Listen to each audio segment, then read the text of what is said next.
Beberapa bulan lalu, muncul berita Pak Lo Keng Hong atau yang biasa dikenal sebagai Warren Buffett di Indonesia, masuk jajaran kepemilikan saham di atas 5% dari saham Cevin.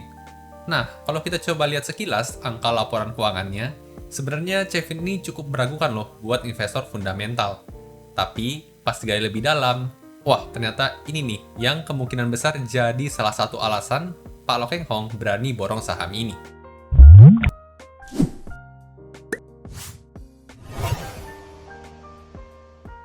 Halo dan selamat datang kembali channel saya Jonathan Tambrit. Buat teman-teman yang baru pertama kali nonton, di channel ini, sharing hal-hal seputar saham dari sudut pandang fundamental. Ada analisa saham, ada mindset investasi, dan ada update berita terkini. Jadi, buat teman-teman investor, boleh banget nih diklik tombol subscribe dan nyalakan lonceng notifikasinya biar nggak ketinggalan update-update video berikutnya. Di video kali ini, saya mau sharing hasil analisa fundamental, valuasi, dan prospek dari saham Cevin. Apa sih yang jadi daya tarik saham ini, dan apakah saham ini cocok juga buat kita ikut koleksi? Yuk langsung kita lihat aja pembahasannya. Oke, sekarang kita masuk ke pembahasan diborong banyak Pak Lo Keng Hong. Saham Cevin, yakin mau ikutan koleksi? Analisa fundamental dan valuasi update kuartal 2 tahun 2022. Oke, seperti biasa sebelum kita masuk ke pembahasan, kita akan lihat dulu sekilas profil perusahaannya ya. Kita coba kenalan dulu. Jadi di video kali ini kita akan bahas nama PT-nya adalah PT Klipan Finance Indonesia Tbk. Ya, dengan kode sahamnya Cevin. Jadi ini secara umum adalah perusahaan pembiayaan ya, atau leasing. Nah, kalau kita coba lihat lebih dalam lagi, ternyata untuk Cevin ini didirikan sejak tahun 82 nih, teman-teman. Jadi sebenarnya udah cukup lama ya berdirinya. Dan kemudian untuk IPO-nya sendiri di tahun 90. Jadi kurang lebih udah ada 32 tahun ya melantai di bursa kita, saham Cevin ini. Nah, kalau kita lihat dari kepemilikan masyarakatnya, persentasenya di per video ini dibuat ada di angka 35,16 nih, teman-teman. Nah, sebenarnya untuk angka 35,16 ini menurut saya sih cukup oke ya. Jadi nggak terlalu kebanyakan, tapi nggak terlalu kedikitan juga. Jadi untuk pemegang saham pengendali masih bisa berleluasa untuk mengambil keputusan perusahaan. Nah, selanjutnya untuk data market cap per video dibuat ada di angka 1,2 triliun rupiah nih. Nah, untuk angka 1,2 triliun sebenarnya nggak terlalu gede ya. Malah tergolong agak cukup kecil meskipun sudah di atas 1 triliun. Jadi untuk Cevin ini bisa dikatakan sebagai second liner lah ya sahamnya, atau malah menuju ke small cap nih. Nah, selanjutnya untuk segmen usaha sendiri, kalau kita lihat dari laporan keuangan yang terakhir, dipisah menjadi 3 nih untuk Cevin. Yang pertama adalah anjak piutang, yang sebesar 1,2% menyumbang dari total revenue, lalu kemudian yang paling besar ada di sewa pembiayaan, ya, yang menyumbang 88,9%. Lalu kemudian untuk yang terakhir ada pembiayaan konsumen yang menyumbang 9,9% total revenue. Nah, buat teman-teman yang nggak familiar, sewa pembiayaan ini adalah pembiayaan investasi, modal kerja, dan pembiayaan multiguna untuk badan usaha. Ya, jadi ini bukan untuk perorangan, bukan untuk konsumen langsung, tapi ke badan usaha. Jadi bisa disimpulkan, leasing dari Klipan Finance ini ditujukan utamanya ke badan usaha ya. Bisa untuk pembiayaan investasi, modal kerja, dan pembiayaan multiguna. Nah, kemudian ada fakta menarik ya terkait dengan Cevin ini. Yang pertama tentunya dimiliki oleh Pak Lo Keng Hong sebesar 5,12% nih per video ini dibuat. Ini angka yang lumayan besar ya, sampai tercatat di pemilikan di atas 5%. Jadi kelihatannya Pak Lo Keng Hong cukup pede nih dengan saham Klipan Finance ini. Lalu kemudian fakta menarik selanjutnya adalah emiten ini sudah tidak membagikan dividen sejak 2 tahun terakhir nih. Jadi bisa dipertimbangkan buat teman-teman dividend hunter mungkin kurang cocok dengan gaya saham yang seperti ini. Nah, sekarang kita akan coba lihat ya bagaimana sih pergerakan harga saham Cevin selama 5 tahun terakhir. Jadi ada gambar pergerakan harga saham dari Google. Jadi kita lihat sebenarnya selama 5 tahun terakhir kurang lebih gambarannya agak sideways ya, di situ-situ aja. Bahkan awal pandemi itu sempat jeblok hampir 150 nih harga sahamnya. Cuman perlahan-lahan rebound saat ini sudah di Rp312 per lembar sahamnya. Nah, sekarang kita akan coba lihat gimana kondisi fundamental perusahaannya ya. Apakah secara kinerja itu semakin membaik atau malah semakin memburuk nih kalau kita lihat dari laporan keuangannya. Oke, sekarang kita akan coba cek gimana kondisi fundamentalnya saham Cevin ya. Dan untuk ngeceknya, saya akan menggunakan file RDFA atau Rekap Data Fundamental Emiten. Jadi buat teman-teman belum tahu, file RDFA ini merupakan file Excel yang saya kelola sendiri ya. Saya merekap data lebih dari 700-an emiten yang listing di bursa, lalu kemudian untuk data inti laporan keuangan seperti revenue, gross profit, dan sebagainya, dan rasio-rasio penting keuangan fundamental lainnya. Ini saya rekap selama 5 tahun terakhir dan sudah dalam miliar rupiah semua. Nah, buat teman-teman yang mungkin tertarik sama file Excel-nya, untuk pemesanannya nanti saya jelaskan di belakang ya. Kita akan gunakan buat analisa saham Cevin dulu. Nah, untuk Cevin kita akan masuk ke grafik historis ya di sini. Ini saya gedein dulu. Kita masukin Cevin. Nah, kita akan coba lihat dari profitabilitasnya dulu ya. Nah, di sini profitabilitas ada revenue, gross profit, operating profit, dan net profit. Sudah dalam miliar semua dan 5 tahun terakhir. Untuk data tahun 2022-nya sudah di-analyze-kan ya, jadi biar bisa kita bandingkan dengan tahun-tahun yang lainnya. Nah, di sini kalau kita lihat persentase growth year on year-nya, ternyata potensi dari tahun 2021 ke tahun 2023 secara revenue minus 3% ya.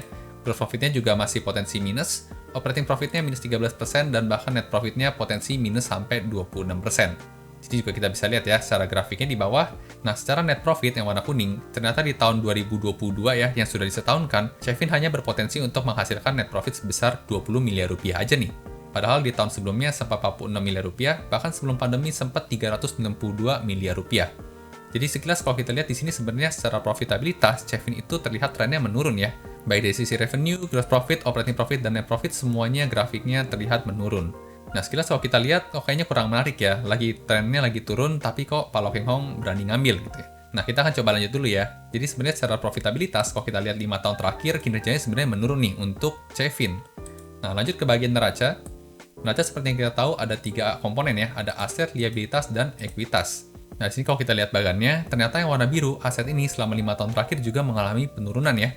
Sempat tertinggi di tahun 2019 mencapai 12 triliun untuk asetnya, sekarang posisinya tinggal di 7,1 triliun aja. Nah, untuk komposisi hutangnya atau liabilitas yang warna oranye di sini juga menurun, bagus ya kalau hutang menurun.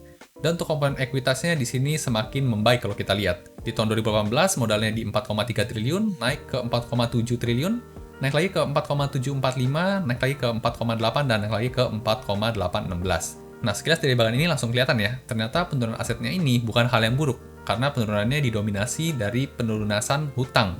Ya, ekuitasnya tetap nambah.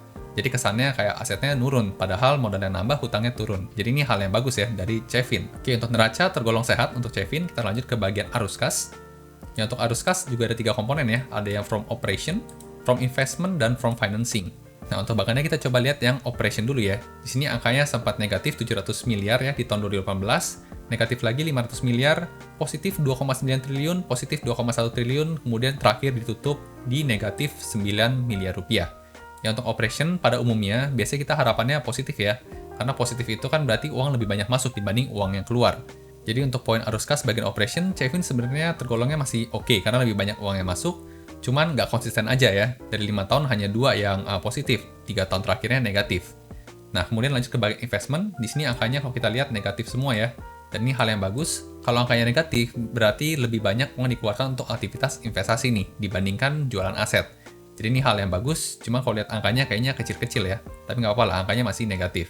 Nah, kemudian yang terakhir bagian financing yang warna abu-abu. Sini kita bisa lihat ya, angkanya sempat positif di tahun 2018 dan 2019. 2020 dan 2021 angkanya negatif dan cukup tinggi nih. Di tahun 2021 aja sempat minus 3,899 triliun rupiah. Nah, ini sebenarnya hal yang bagus ya. Karena kalau financing negatif itu berarti tandanya lebih banyak melunasi hutang dibanding nambahin hutang. Dan ini hal yang bagus buat Chevin. Angkanya gede nih ya, lunasin hutang di tahun 2020. Oke, jadi itu soal angka di laporan keuangan. Kita akan lanjut ke bagian rasionya ya. Gimana kalau kita coba analisa rasio keuangannya. Yang pertama ada profitability margin. Ada 3 komponennya, gross profit margin, operating profit margin, dan net profit margin. Sekilas kalau kita lihat angkanya bagus ya. Gross profit marginnya paling atas, operating profit margin selalu paling tengah, dan kemudian net profit margin selalu di bawahnya operating profit margin. Jadi kalau kita lihat grafik seperti ini tergolong wajar ya, tidak ada anomali profitabilitas perusahaan di sini. Ya, grafiknya lurus seperti ini. Namun yang cukup disayangkan untuk net profit margin tergolong kecil banget nih. Ya, di tahun 2022 yang disetahunkan hanya 1% net profit marginnya. Ya, meskipun operating profit marginnya cukup gede ya, di 63%, berarti banyak beban-beban yang nge-cut nih, sampai net profitnya tinggal 1% aja. Padahal sebelum pandemi sempat tinggi nih, di 17%. Jadi kalau kita lihat secara kinerja profitability margin berapa tahun belakangan ini itu mengalami penurunan trennya. Nah, biasa grafiknya seperti ini sih kurang menarik ya, apalagi angkanya kecil untuk net profit marginnya. Nah, kita lanjut dulu ke bagian return on equity atau ROE ya. Ini data 5 tahun terakhir, average-nya di 3% selama 5 tahun terakhir. Nah, kalau kita lihat di laporan keuangan yang terakhir, ROE-nya itu bahkan mau menyentuh 0% nih teman-teman. Nah, ROE 0% ini sangat nggak menarik banget. Kesannya lebih cuan kita taruh aja duit di deposito, ngapain bikin perusahaan, toh nggak ada untungnya ROE-nya. Nah, kalau kita lihat, Chevin sempat tertinggi di tahun 2019 ya, ROE-nya mencapai 8%, lalu drop signifikan di tahun 2020, bahkan di tahun 2022 ini masih kurang baik. Nah, lanjut kita ke rasio yang selanjutnya, yaitu rasio hutang terhadap modal ya, atau DER, Debt to Equity Ratio. Nah, selama average 5 tahun terakhir, angka DER-nya di 1,08 nih. Nah, kalau kita lihat di tahun yang 2022, laporan terakhir ada di 0,46. Nah, ini hal yang bagus ya dari Cevin, dan kalau kita lihat selama 5 tahun terakhir, konsisten angkanya makin mengecil nih. Berarti Cevin secara konsisten mengurangi tingkat hutangnya. Dengan mengurangi tingkat hutang, maka potensi untuk gagal bayar atau bangkrut Cevin semakin kecil. Jadi secara hutang sangat sehat nih untuk Cevin. Nah, kita udah lihat ya, tadi secara profitabilitas sebenarnya mengalami penurunan untuk Cevin, tapi untuk bagian neraca dan arus kas sebenarnya cukup oke. Nah, sekarang kita akan masuk ke bagian yang paling menarik, yaitu soal valuasi. Apakah harga saham di saat ini tergolong murah, mahal, atau di harga wajar sih? Nah, kita akan kita akan gunakan dua valuasi yang paling umum ya. Yang pertama adalah PBV atau Price to Book Value. Sini kita bisa lihat secara 5 tahun terakhir rata-ratanya di 0,24 nih untuk Cevin. Dan per video ini dibuat di tahun 2022 kuartal 2-nya sudah di angka 2,6 atau lebih tinggi dari average 5 tahun terakhir. Meskipun lebih tinggi, angkanya masih menarik ya, karena masih 0,an dan di bawah 0,3. Jadi bisa disimpulkan secara PBV, saham Cevin ini tergolong sangat undervalue nih. Ya, cuman masalahnya sudah 5 tahun undervalue nggak kemana-mana gitu kan. Dan saat ini posisi undervalue-nya sudah di atas rata-rata 5 tahunannya. Nah, ini biasa tipikal saham pilihan Pak Lo Keng Hong ya. Pak Lo Keng Hong itu beliau suka milih saham-saham dengan PBV yang sangat kecil banget, bahkan sampai di bawah 0,3 seperti ini. Nah, dari PBV sangat undervalue, kita lanjut ke rasio selanjutnya, yaitu PE ratio, ya, atau Price to Earning Ratio. Nah, sini kita bisa lihat selama 5 tahun terakhir, rata-rata average PE-nya ada di 22,10. Untuk rata-ratanya sendiri sebenarnya sangat overvalue ya, karena PE ratio yang wajar itu dikatakan di angka 10. Dan dikatakan murah kalau mungkin mencapai 7 dan ke bawah, itu dikatakan undervalue. Cuman kalau kita lihat PE ratio di tahun terakhir, 2022, itu mencapai 61,65 nih teman-teman. Jadi sangat tinggi dan sangat mahal sekali menurut bacaan PE ratio. Kenapa sih? Ya karena dari earnings-nya itu tadi menurun secara signifikan ya. Dari 46 tinggal 20, padahal harga sahamnya tetap di atas. Jadi hal itu menyebabkan angka PE-nya jadi gede banget. Nah, jadi dari sisi rasio PBV mengatakan sangat undervalue, tapi rasio PE ratio mengatakan sangat overvalue. Nah, jadi mana nih yang mesti dipercaya? Dan Pak Lo Keng Hong kok berani beli saham yang lagi kinerjanya menurun, meskipun valuasinya murah ya, tapi kinerjanya nurun. Dan valuasinya satu bilang mahal dan satu bilang murah. Nah, ternyata setelah saya analisa lebih dalam, ternyata ini jawabannya. Nah, kalau kita coba bedah lebih dalam lagi, atau lebih detail ya, soal laporan keuangannya si Cevin ini, kita bisa lihat di bagian arus kas bagian operasi, ya ini periode kuartal 2 tahun 2021 dan kuartal 2 tahun 2022 ya. Sini ada yang saya highlight warna biru, pengeluaran kas untuk sewa pembiayaan dan pembiayaan konsumen. Sini angkanya ternyata naik signifikan nih, dari tahun 2021 yang hanya 1,3 triliun rupiah, naik jadi 3,2 triliun rupiah. Nah, kenaikan ini mencapai 100% lebih ya, teman-teman. Nah, apa sih ini sewa pembiayaan dan pembiayaan konsumen? Nah, kita kan tahu ya, model bisnis dari perusahaan leasing itu, perusahaan meminjamkan uang kepada konsumennya, di mana konsumen itu akan menggunakan uang tersebut untuk kebutuhan mereka, dan mereka harus mengembalikan kepada pihak leasing beserta dengan bunganya. Nah, jadi semakin besar uang yang disewakan, yang diberikan kepada konsumen, maka sebenarnya potensi atau peluang cuan perusahaan itu semakin gede. Karena konsumen di masa depan pasti harus mengembalikan uang tersebut beserta dengan bunganya. Nah, dari angka ini kelihatan ya, bahwa di tahun 2022 kuartal 2, perusahaan berhasil meminjamkan 3,2T kepada pelanggannya, yang nanti akan dikembalikan di beberapa tahun kemudian beserta dengan bunganya. Nah, inilah yang bisa jadi alasan kenapa Pak Lo Keng Hong berani ngambil saham Cevin. Karena untuk angka yang besar ini, itu masih belum tercermin di laporan kuartal ini. Mungkin akan baru tercermin di beberapa tahun ke depan gitu ya. Angkanya akan masuk ke net profit. Dan di sini kelihatan bahwa trennya mulai meningkat secara signifikan ya, lebih dari 100%. Nah, di sini saya penasaran, saya coba bandingin ke beberapa tahun belakangan lagi. Dan hasilnya adalah seperti ini. Nah, di sini saya tarik data dari 4 tahun terakhir ya, untuk data sewa pembiayaan yang tadi. Dari sini kita bisa lihat grafiknya, di tahun 2018 sebenarnya sempat tertinggi nih, sempat mencapai 10,1 triliun rupiah. Di tahun 2019 turun, pandemi 2020 turun sangat signifikan, dan di tahun 2021 itu sudah mulai ada perbaikan ya, mencapai 3,6 triliun sewa pembiayaannya. Jadi uang yang dikeluarkan untuk dipinjamkan ke konsumen. Dan di tahun 2022 kuartal 2 kita bisa lihat angkanya itu sudah 3,2 triliun ya. Padahal di tahun 2021 aja secara setahun itu 3,6. Ini baru jalan setengah tahun tapi sudah 3,2 triliun rupiah. Nah, kalau seandainya misal angka 2022 kuartal 2 ini disetahunkan atau dikali 2, maka Cevin ini punya potensi kinerja sewa pembiayaan meningkat sampai 6,5 triliun rupiah. Nah, di sini ada grafiknya ya, saya sediakan biar kita gampang ngelihatnya. Dan persentase growth-nya kalau kita bandingkan ya, 2 tahun terakhir, 2021 dibandingkan dengan 2022 disetahunkan, itu growth-nya berpotensi meningkat sebesar 176%. Meskipun memang belum sampai sebaik tahun 2018 ya, tapi kita udah lihat ya, trennya mulai meningkat sedikit-sedikit. Nah, seperti yang kita tahu, Pak Lo Keng Hong itu kan nafasnya panjang ya di pasar saham.